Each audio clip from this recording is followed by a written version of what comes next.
sa impeachment proceedings. Sa tingin niyo kung bahagi ito ng political defense ng kampo ni VP Sara? Thank you. Tingin ko naman ho, wala nga predetermined narrative kasi ang ibig ko sabihin ho ng predetermined narrative, hindi ho kasali yung defense panel doon eh. Pero kita naman ho natin, kasali naman po yung defense panel at ang pangalang Pangulo dito sa kabuuan po ng takbo ng impeachment trial po natin. So I don't think it is accurate to even say na meron pong predetermined narrative. I think what is clear is meron pong kanya-kanyang kwento, meron pong kanyang paglalahad, no? Noong pong sitwasyon, yung pong depensa at prosecution dito. So sa bahagi po ng prosecution, we will present, no, ito pong katotohanan na sa tingin namin ang tama dito po sa nangyari sa confidential funds misuse, yung pong nangyari doon sa pagbabanta at bribery at unexplained wealth ng ating pong pangalang Pangulo. At syempre, in their time, yung pong depensa ay mabibigyan din po ng pagkakataon na makapaglahad ng kanila pong paliwanag dito sa lahat po ng mga paratang. So, yung pong predetermined narrative na binabanggit, think wala po itong batayan sa katotohanan at magtutuloy po kami dito sa presentasyon po ng ebidensya para sa pagpapasya ng ating pong senator judges at ng ating pong mga kababayan. Doon kong sa posibleng political defense ng kampo itong sinasabi ni Kong Paulo Duterte. Tingin ko naman ho, sa dulot-dulo ang pinakamahalaga sa senator judges at sa atin pong mga kababayan, yung pong pagkakalatag ng ebidensya, no? At yung pong pagbabalanse ng pong katotohanan na kaya hong magawa ng depensa. Kasi sa dulot-dulo naman ho, hindi naman ho politika yung magsasalita dito eh. Ang magsasalita ho talaga rito, ano ho ang nailatag ng prosekusyon, ano ho yung nailatag ng depensa sa kabuuan. No? At kung sapat ang ebidensyang mailatag ng prosecution, magkakaroon ho tayo ng conviction. Kung sapat po yung depensa na mailatag po ng ating pong pangalang Pangulo at ng kanya pong mga abogado, edi magkakaroon po tayo ng acquittal. So, Pico, that is how impeachment trials work. No? So, yung pong mga political narratives na binabanggit or political objectives, mas sekundaryo po yun kesa doon sa hangarin na mailatag yung katotohanan dito po sa bagay po na ito. Panghuli na lang po, Kong Terry, maghingi lang din po ako ng reaction sa inyo. Kasi sa sinabi po, may sinabi po kasi si VP Sara na hindi ako abogado para sa impeachment at wala raw siyang maitutulong sa presentation at cross-examination ng witness dahil trabaho iyon ng kanyang lawyers. Ano po ang inyong reaksyon sa pahayag na ito ni VP Sara, Kong Terry? Thank you. Tama naman, hindi ho siya abogado nito pong impeachment trial. Pero siya po yung nasasakdal dito po sa bagay nito. Siya po yung akusado. So malaki po yung bahagi na maiaambag ng ating pong pangalawang Pangulo, hindi lang po doon sa presentasyon ng ebidensya, kundi kahit doon po sa kabuang latag po at paghanda ng depensa dito po sa bagay na ito. Kasi sa bawat araw po na dumaraan, yung pong hakbang-hakbang at piece by piece po na pagpapakita ng ebidensya, pabigat ho ng pabigat ito eh. Lalo tigit, nakita ho natin doon sa testimonya ni Ms. Acosta, siya na ho mismo yung itinuturo ng kanya ho mismong tauhan na nag-utos ng pagbibigay ng pong perang 125 million kay Mr. La Chica. No? So, very important ho na makita ho at the very least yung presensya ng ating pong pangalang Pangulo dito sa pagtatakbo ng paglilitis po niya mismo. Okay po, salamat, Peroy. Salamat, Ann. Mataas po si Ann. Bigyan naman natin ng pagkakataon si Haji. Go ahead, Haji. Magandang umaga po, Kong Terry. Opo. Magandang umaga. Ayun, okay. Kong Terry, confirm lang po namin kasi nabanggit ni Attorney Love na Kapunan kamakailan sa isa din pong press conference na mukhang susunod na raw po sa confidential funds yung unexplained wealth kasi napag-usapan po doon yung foreign trips ni VP Sara including yung supposed travel niya to Japan but was canceled nga po, no? Pero sabi nga po niya mukhang mukhang masisilip or dapat silipin yung travels ni VP Sara since binabanggit po niya na personal trips po niya ito at siya po yung gumagastos doon. So nabanggit po niya na parang susunod na daw yung unexplained wealth after Confi. Tama po ba? Binago niyo po yung order? Wala pa naman hong pagpapasya yung pong panel kung magtutuloy na po sa unexplained wealth, no? So I think tapusin ho muna namin yung confidential funds misuse bago ho namin pagpasyahan yung pong susunod na order or sequencing nito pong paglalatag po ng ebidensya. But as far as the panel is concerned, tingin ko tuloy pa rin ho towards bribery yung pong presentasyon po ng ebidensya po namin. Okay, and for my next question, Kong Terry, since napag-usapan na po yung tungkol sa speedy trial, yung panawagan po ni VP Sara, may nagsasabi po na ang nagpapabagal daw po sa proseso ay yung kawalan daw ng control ng presiding officer sa proceedings. At the same time, binabanggit po niya na yung prosecution daw po kasi nagpe-present ng mga aniyay worthless at useless na mga testigo. Pangalanan ko na po, nagsabi po nito si dating Presidential Legal Counsel Salvador Panelo. Salamat po.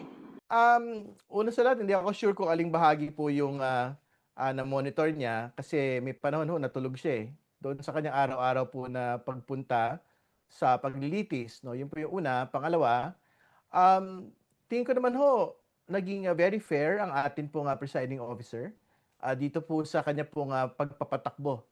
Nito pong paglilitis po na ito, may panahon para mag-object talaga profusely yung pong depensa doon sa mga inilalatag po ng prosecution. And yung prosecution witnesses ho, tingin ko, in most parts, no, na ipapakita ho talaga nila yung iba't ibang facets. For example, dito sa confidential funds misuse, yung facets ng misuse. No? So nakita natin yun doon sa COA, kikita ho natin ngayon ito sa OVP personnel and makikita po natin ito pong iba pang facets na ito doon sa NBI, PSA at iba pa hong mga nakatdakdang mga ilatag na mga testigo sa susunod pong mga araw at mga linggo. Ganon din naman yung nangyari doon sa pagbabanta. No, nakita ho natin yung presentation ng 3 levels of NBI witnesses, no, yung ginawa ho nilang presentation po ng evidence. No? So, tingin ko, we are very much confident doon po sa pagkakapresenta ng amin pong mga testigo. And we are expecting the same until the very end. Doon naman po sa last na lang na follow-up, yung sa kawalan daw po ng control ng presiding officer. Again, katulad po ng binanggit po natin, maayos naman po yung pagpapatakbo ng pong ating presiding officer ng paglilitis. Meron pong pagkakataon yung prosecution at depensa na mailatag fully and comprehensively yung kanila pong mga pagtingin. Tingin ko naman ho, yung pong mga oral arguments ng pong magkabilang panig at yung pong mga pagtatanong ng pong mga senator judges, relevant po ito to get to the truth. No? So, dapat hindi rin ho natin ito minamadali. At we should allow all the parties, prosecution, defense, and even the senator judges to be able to state their case and to state their thoughts during the course of the proceedings. Ay, sorry po. Super last na lang, Kong Terry. Nabanggit ni Attorney Kapunan na kumbaga ayaw naman daw po sigurong i-incriminate ni na Colonel Nolasco at La Chica yung mga sarili po nila. Kaya kumbaga dapat pag-isipan din po ng prosecution kung sino po yung mga witnesses na i-present. Dapat po ba i-present pa rin sina Nolasco at La Chica considering yung kanilang sinasabing malaking papel doon po sa confidential funds ni VP Sara? Well, we will decide as we go along the trial. Katulad po ng binanggit ko maraming beses na, sa totoo lang po yung testimonya po ni Ms. Acosta na nagsasabing sa pangalang Pangulong Duterte mismo ay nagbigay ng utos na ibigay po yung 125 million to Colonel La Chica, sapat-sapat na ho yun doon sa pagpapakita po ng maling paggamit ng confidential funds. In fact, yan pong mismong pag-uutos na yan at pagbibigay kay Mr. Lachica ng pong 125 million in confidential funds, yan po yung naging batayan nung pong notice of disallowance for 2023. In fact, kaya nga looped in si Mr. Lachica, Vice President Duterte, Miss Acosta, doon po sa pagpapasoli nito pong confidential funds ng OVP for 2023. So, ibig sabihin, anything further than that, pandagdag na lang naman ho yun sa totoo lang eh. Kasi yung talagang fact nung pong misuse, na-establish na ho yun, nung pinabigay ang pera ng OVP confidential funds para sa mga non-OVP, non-organic OVP personnel, katulad po ni Colonel Lachica. Thank you, Conteri. Thank you, Kuya Roy. Thank you very much, Haji, for your questions. Kung Terry, si Lenes ka po gusto magtanong pero may audio problem kaya may pinadala sa ating tanong. Basahin ko na lang po. Ito po yung tanong niya. Is there a need to present the supposed recipients of confidential funds with unusual or funny names or someone from PSA to boost the case of the prosecution versus BP Sara? Why or why not? Katulad po ng binanggit po natin, yung pong PSA, kasama ho yan doon sa mga nakatakda na isalang dito po sa ating bahagi ng confidential funds misuse article. No? So, mailalatag po doon yung mabinanggit na po during the House Justice Committee proceedings kung saan may pag-aaral po yung PSA na ito pong mga taong ito, katulad ni Mary Grace Piatos, Milky Sikuya, at iba pa, ay hindi pinanganak, hindi kinasal, at hindi namatay sa Pilipinas. Wala po sila sa PSA database. So, maipapakita ho talaga natin yung pong pagiging peke, fictitious nito pong mga taong ito. At syempre, doon ho natin makikita na doon natatapos sa acknowledgement receipts yung pong pagpapakita noong pong daloy po ng pera nito pong confidential funds na ito. So, ibig sabihin, dagdag pong pagpapakita ito na talaga pong meron pong nangyaring kababalaghan, maling paggamit dito po sa pondo ng bayan para sa not just for the 125 million confidential funds but doon po sa kabuuan ng confidential funds na pinag-uusapan po natin for 2022 at 2023, and as far as COA is concerned, totaling 448 million na pinapasoli personal sa atin pong pangalawang Pangulo. Alright.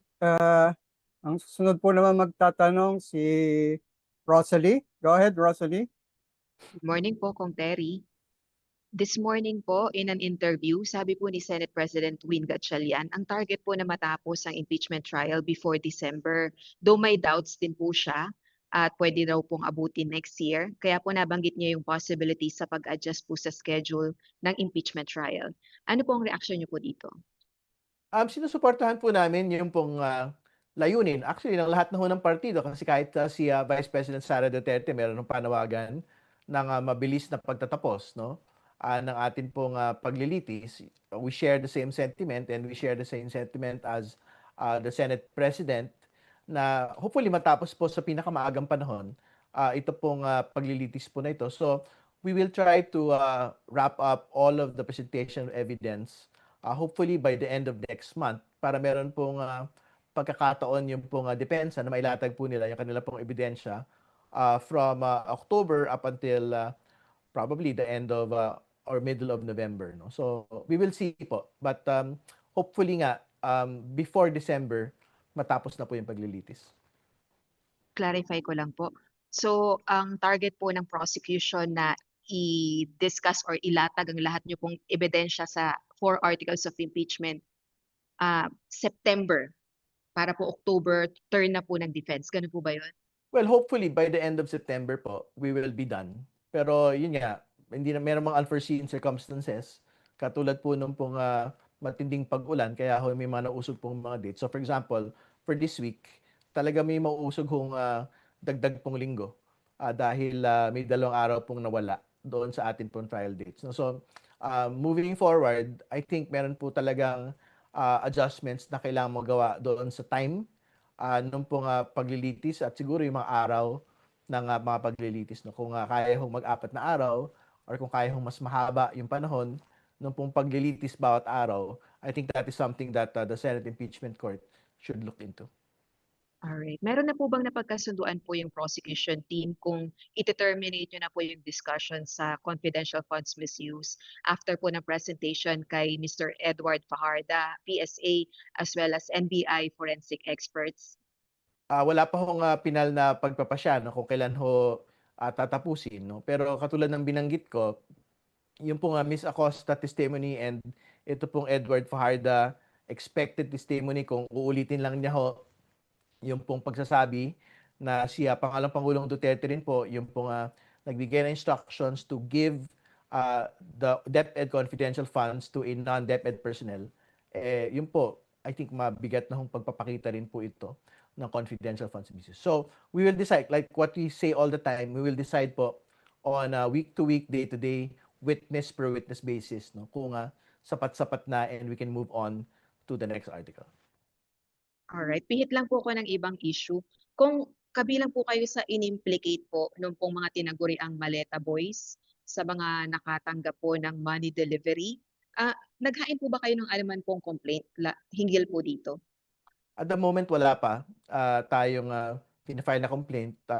Actually, very specific naman yung tao na nagsabi po, no, ng allegation na kasinungalingan laban sa atin, at hindi pa tayo nag-file na complaint. Pero yung pong mga retractions na ginawa I think from previous days and previous weeks, pagpapakita po talaga ito na malaking bahagi at ng mga binabanggit nila ay mga kasinungalingan po talaga. At wala pong batayan kundi concoction ng ilan po nilang mga kasama at ng ilan po sa mga gumamit po sa kanila nitong nagdaang mga buwan. Opo. Nag-recant po kasi bukod po dun sa ilang tinaguri ang Maleta Boys, si Orly Gutesa din po, nag-recant din po. Pero kung kayo po ang tatanungin, dapat din po bang hainan ng reklamo dahil ayon po kay Orly Gutesa, ang nasa likod po ng pakana dun po sa allegations niya ay sina Senator Marcoleta at dating Congressman Defensor. Syempre we will leave it to whichever camp, no? Kasi yung kay Mr. Gutesa naman hindi ako personally involved dyan po sa bagay po na yan. Pero malaya po yung lahat ng mga idinawit, una doon sa Gutesa affidavit, pangalawa doon po sa mga Maleta Boys affidavits, no? Yung pong mga pinangalanan pong mga tao doon ay malaya at tingin ko may batayan para habulin po yung mga nagpakana na hindi lang po mga former Marines, former soldiers, kundi yung mga politiko supposedly involved dito po sa bagay na ito. And I would recommend my colleagues in the House, no, to do so. Kasi ibig sabihin, para mabuo talaga natin yung kwento dyan sa bagay na yan, na it is not just the former Marines, Maleta Boys, who were involved in this slander, but actual political operatives that talagang ginamit sila para dito sa bagay po na ito. Okay, marami pong salamat ko. Okay, salamat, Rosalie. Mukhang si Gab yata may follow-up on the same question. Gab, you intend to ask the question? Okay, sige. Sir, related dun sa tanong ni Ate Rosalie.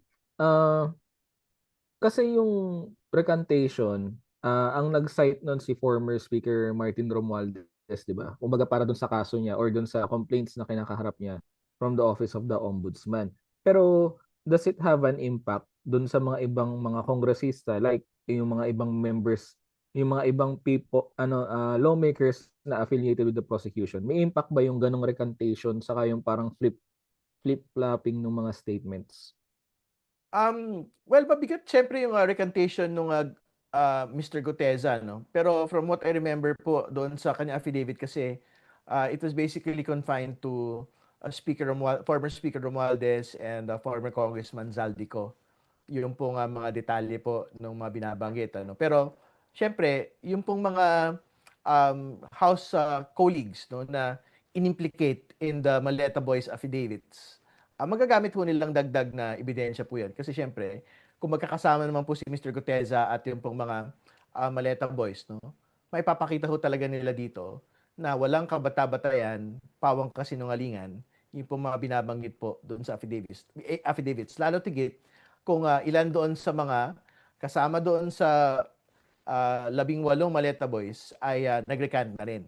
So we would need to get their names kung sino ba talaga doon sa mga tao po niya, dating tao niya, former Congressman Zaldico, yung pong actually nag-recant na ng kanila pong mga pahayag. Sir, tapos meron daw 25 na, yun yung sinasite ni former speaker doon sa kanyang supplemental counter affidavit na meron daw 25 na mga dating tauhan din or former security aide ni former Congressman Saldico na inaya rin ni Attorney Baligod na sumama dun sa 18 Marines. Parang sinasabi batch 2 raw po ito. Ano po yung dating nito sa inyo? Is it clearly an attempt na, at tingin nyo ba si Attorney Baligod lang yung in charge or meron pang someone above him doing the operation? Well, syempre, doon po sa yung Guteza recantation, no, nagtuturo ho siya talaga ng mga politiko, no, na binabanggit, no. So, basically hindi lang ho yun yung abogado nito pong Maleta Boys, no. So, I think it is worth looking further into, lalo tigit kakalapag lang naman ho niyan kahapon. Maganda rin ho na makausap din ho sino pa yung bukod doon kay Mr. Guteza na nagbibigay po ng pahayag kung iba pa ba itong mga taong ito doon sa 18 na unang gumawa ng supposed affidavit against House and senators at iba pa hong mga tao ng pamahalaan. Ano? So, kailangan magbangga-bangga lahat yan in whichever proceeding. Kasi for example, doon sa ombudsman proceeding against the former speaker, I think yan ho yung sinasabi din po ng ating ombudsman na they themselves have a list, no, numbering almost the same as the number that is being cited by the lawyer of the former speaker. So we will let them debate it in that proceeding. Bahala ho sila kung paano ho yun mailalatag yung pong talaban nito pong mga testigo po na ito. Thank you, sir. Okay, thank you, Gab. Meron pa bang gusto magtanong sa ating mga kasama sa media? Sir, pwedeng follow up lang dun sa schedule po ng impeachment. Sorry, na-mention niyo po, Akong, na pabor naman po kayo kung may extended days, ano? Kasi nabanggit po ni Attorney Tonggol na kung yun nga yung possibility, baka din pwede daw i-consider yung magkakatrial daw ng Thursday and Friday or Saturday and Sunday. Your thoughts on that po? Siyempre wala naman ho tayong pagtutol, no? The more trial dates and the longer these days are, the better for expediting the proceedings, no? Kasi siyempre tuloy-tuloy yung paglalatag po natin ng mga testigos. But I think very important consideration din po yung staff para sa trial kasi siyempre sila din naman ho yung mga nagtatrabaho behind the scenes, no? Not just for the prosecution and for the defense, but also for the Senate staff as well, no? So I think they will really have to consult with the Senate Secretariat kung kakayanin ba ng mga kawani ng Senado na magkaroon din po ng ganito ka-extended na mga araw nung pong pagpasok, no? Kasi syempre hindi lang naman ho paglilitis po yung ginagawa nila, meron din ho silang ibang mga legislative work na ginagawa outside of the impeachment. So I think yun po yung mga kailangan na i-manage din po nung pong Senate Impeachment Court at nung Senate leadership din. So we will abide by how they would want this to proceed in the next couple of weeks. But I think everyone, all the parties, defense, prosecution, and even yung pong mga senator judges would really want to see an expedited timeline and hours of the trial dates. Sir, last na lang, si VP Sara, earlier nga, sinabi nga po niya na she wants a speedy trial, sana daw mabilis yung proseso. Yesterday, sinabi po ni Attorney Tolosa kung gusto raw ng business team naman daw po, yung din ang kagustuhan ng prosekusyon, no? Pero sabi niya, giit niya sana kay VP Sara, iparating daw din niya ito sa defense team, lalo na po, there are several actions and inactions po ng defense panel that have contributed dun po sa delays ng proceedings. Do you share the same sentiment? What are your thoughts po? Tama ho yun kasi halimbawa meron ho talagang ilang mga maneuvers na ginawa yung pong depensa para ma-delay ho yung proceedings. So katulad ho ng mga common exhibits, no? It is basically the same exhibits, yung acknowledgement receipts, pero they did not want to stipulate.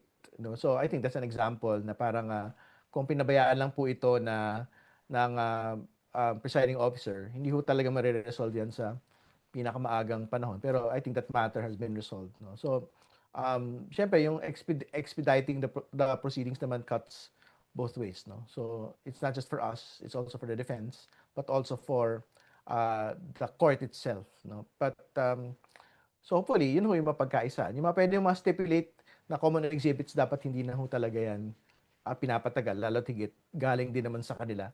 Ito pong mga dokumento pong ito. Sir, may nakikita pa po ba tayo na posible pang makapagpadelay nitong impeachment proceedings na pwede nang pag-usapan din ngayon? Alam po ninyo, bago naman po nagkaroon ng pong mga pag-ulan, nagtuloy-tuloy naman ho talaga yung proseso po natin. So, yung pag-ulan ho talaga is yung unforeseen circumstances nito pong mga buwan na ito. So, barring another round of massive rainfall, hopefully naman ho, wala na hong further delays. Ang expectation na lang ho namin, kung kaya hong madagdagan pa ng isang araw, nung pong paglilitis, kung may paglilitis pa sa Huwebes, baka naman na kakayanin pa ho yun para mapabilis ho talaga yung proseso. Thank you, sir. So, okay po kayo additional 1 day kahit Thursday, parang make-up day, kumbaga. Well, hindi lang siya makeup day, kundi 4 days na talaga yung paglilitis. Yung Friday kasi mahirap pong hingin po yan sa mga kawani. Kasi, syempre, they have long hours already on Mondays to Thursdays. No? So, baka that might be asking too much from them. But we will have to consult with them din po kung paano ho ba talaga yung kakayanin po ng mga kawani at ng lahat ng iba pang mga partido. Thank you, sir. Salamat, Marian. Kung meron po bang gusto magtanong? Kung wala na pong gusto magkain ng katanungan, siguro baka bigyan natin pagkakataon si Kong Terry na mag-iwan ng kanyang mensahe para sa atin. Well, siguro sa pagsasara po ng araw na ito at linggo pong ito, nagpapasalamat din ho ako kay Attorney Powa kasi I think at the start of the week, meron pong fake news, no? Quote na nagdebate kami supposedly, pero it is something that he disowned. And we thank him for that. He has my friendship and he has my respect on the matter. But yung wala ho akong respeto, yung pong mga actually nag-unleash ng fake quote po ni Attorney Powa. And I think it is something that we will look further into on who these personalities are. No? So, ano pangalanan naman ho yung originator no pong fake quote na in-amplify po ng Duterte supporters. So, yung Central Luzon Media.